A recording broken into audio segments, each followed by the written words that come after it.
help people understand what the difference between inbound and outbound marketing is.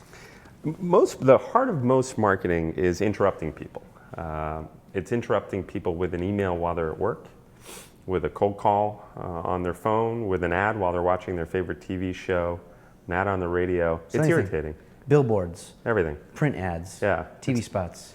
And what they're doing is essentially what's happened in sort of society is somebody builds up some traffic, whether it's a highway or it's a radio show or TV show, and you rent a little piece of their traffic. Yeah.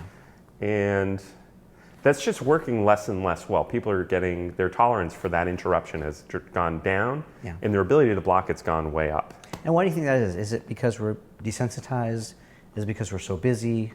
We don't care? What is it? I think we're so busy, but I think there's new technology that helps you block it out. Like, let's take email.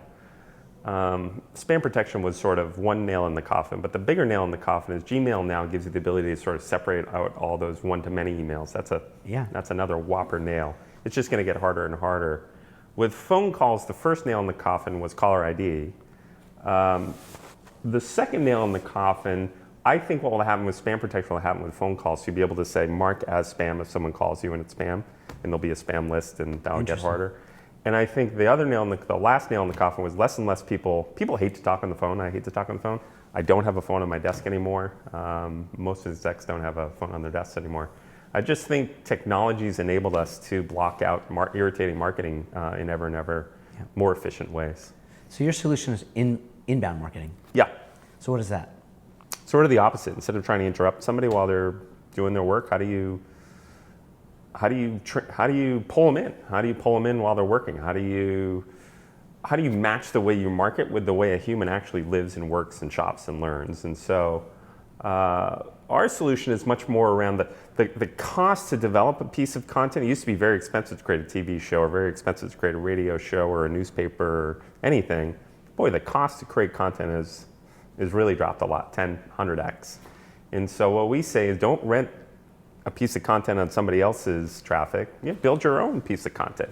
Build your own traffic and rent space to yourself, essentially. So the cost to develop content's dropped. Take advantage of that cost and build your own traffic in a new way.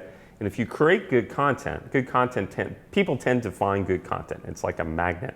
So if you've got a good blog or you've got a good show on YouTube, or if you've got a good ebook or you've got a good piece of any type of content, it turns into a magnet. People end up finding it. The internet's very efficient at funneling people towards great content. So what are some of the downsides? Because when I think about this, building an audience, and we did this with the show,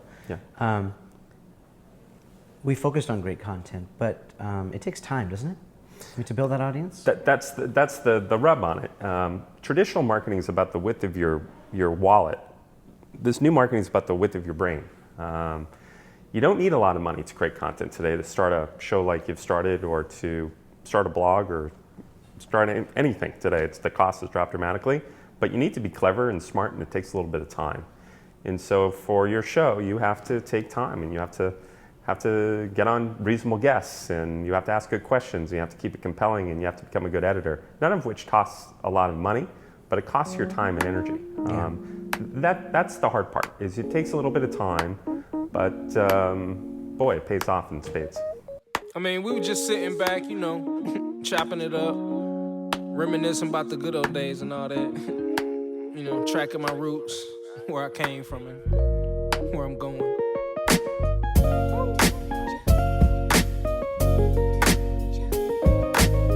But like I say, man, always said it. It's not about the destination. It's all about the journey. Ain't nothing changed but the weather.